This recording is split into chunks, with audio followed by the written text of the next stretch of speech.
Terve toverit! Tänään on vappu, kuten me kaikki tiedämme, ja tässä me ollaan juhlimassa meidän perinteinen vappupiknik, Suomen kommunistinen puolue. Kuten tiedätte, tai oletan, että tiedätte, minun nimi on Miguel Lopez, olen Jyväskylän SKP-piirin puheenjohtaja ja Suomen kommunistinen puolueen varanpuheenjohtaja. Mä kerron teille tässä, silloin kun mä suunnittelen tämä puhe, mä ajattelen, että yleensä me tiedämme aika pitkälle, minkä tyyppisiä on ne vappupuheen sisältö. Eli se perinteinen vappupuhe. Ja kyllä kaikina perinteisiä vappupuhe, mitä te olette kuunnellut tähän asti, oli ihan sama mieltä kuin ne paitsi ne Jeesus-marssipuhe, mutta on eri asia. Okay? Mutta luen teille vähän tässä, mitä olen pohdiskellut tästä päivästä ja tänään. Suomalaisten luonnesta sanotaan, että me ollaan, minäkin olen Suomen kansalainen, itsekästä. Me ollaan itsekäs. Ja tämä piirre, että olla itsekäs, sanotaan, että se on negatiivinen asia. Ja varmaan on negatiivinen asia. Mutta mä väitän, että se on vähän niin kuin kolesteroli. Eli on hyvä itsekyys ja on huono itsekyys. Sitten tämä itsekyys, tämä egoismi, usko tai ala, on tuonut erittäin hyviä asioita Suomeen. Ja mä kerron, minkälainen se on se näkökulma tästä. Verrattuna suurimpaa osa maailmassa, mistä minä itse olen kotoisin, Venezuelasta, kyllä Suomessa verrattuna nämä maat, kyllä menee suhteellisen hyvin. Joo, tiedän, että tämä on se päivä, joka meidän pitää sanoa ne negatiivisia asioita, mutta silti verrattuna mä oon sanomassa. Ja yksi syy, miksi on mennyt tähän asti, vaikka on romuttamassa tämä koko meidän hyvinvointivaltion pahasti, mutta yksi syy, miksi on mennyt paljon parempi on nimenomaan, koska Suomessa me ollaan positiivisesti egoisti. Me haluamme, että toiselle menee hyvin perinteisesti, kohta menen takaisin tähän käsitteen, mutta se syy on se, koska me emme haluta, että se toinen häiritsee meitä. Siis meille se on paljon parempi, jos naapurille menee hyvin, jos ihmisiä on terve, jos ihmisillä on hyvä terveyshuolto, jos ihmisiä, joilla on tiettyjä ongelmia, terveysongelmia tai päihdeongelmia tai tämän tyyppisiä, että heitä hoidetaan. Ja se syy, miksi tämä on hyvä, on se, koska se on antaa meille turvallisuusolo.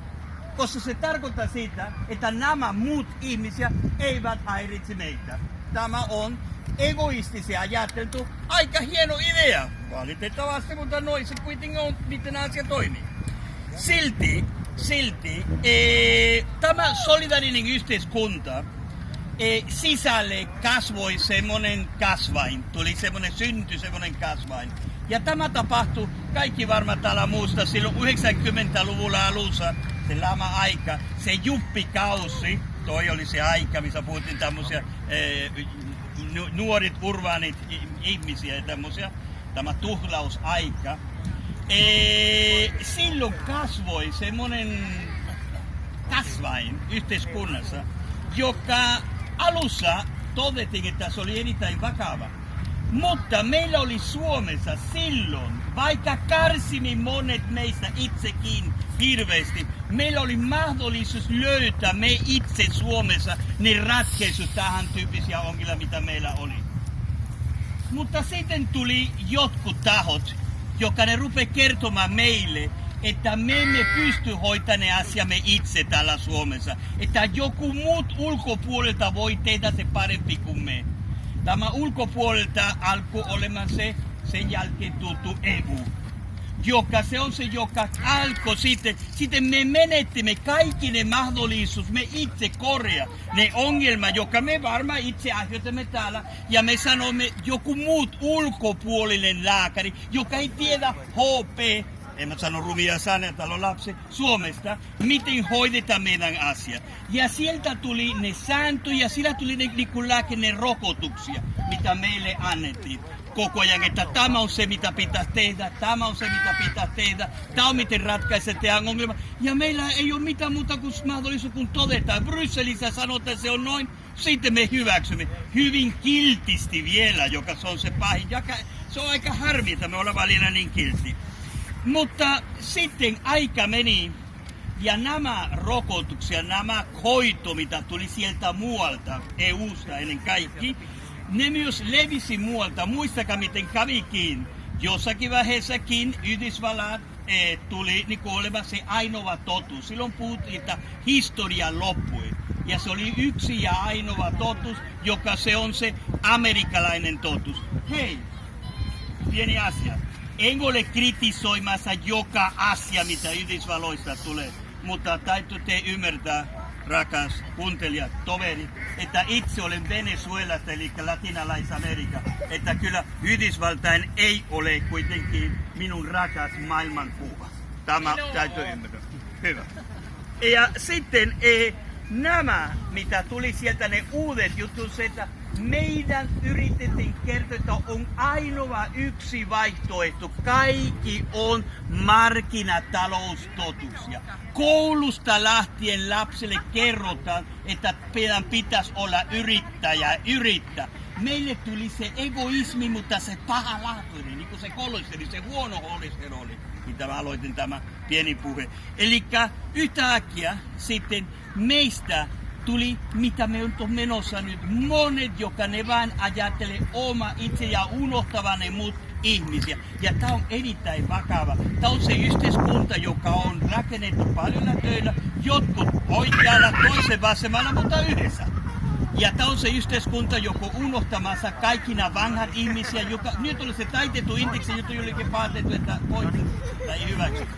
Eli huomaatko te, miten tässä on menossa?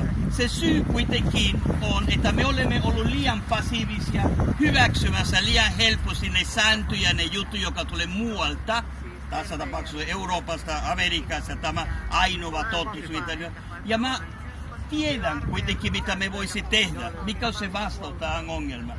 Jokainen meistä, meidän pitäisi ajatella, että meillä on mahdollisuus parantaa tästä sairauksesta, mitä meitä on saanut. Me voimme itse omalla voimalla parantaa, mutta omalla voimalla tarkoittaa sitä, että meidän pitäisi olla aktiivisia. Me emme voi vain hyväksyä, mitä muun puolesta päätetään joku muu. Meidän pitäisi jokainen hoitaa me itse ja me kaikki itse kaikki yhdessä.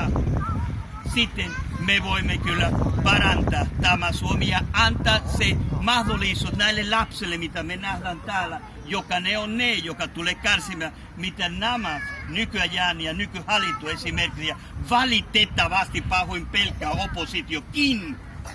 oppositiokin ovat tekemässä, että tämä Suomi ei ole niin kuin pitäisi olla. Eli semmoinen tasa-arvoinen yhteiskunta, joka on yhdessä taistelemassa meidän oma tulevaisuuden puolesta.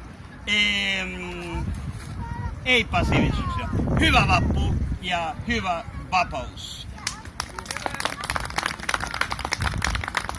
Kiitos teille.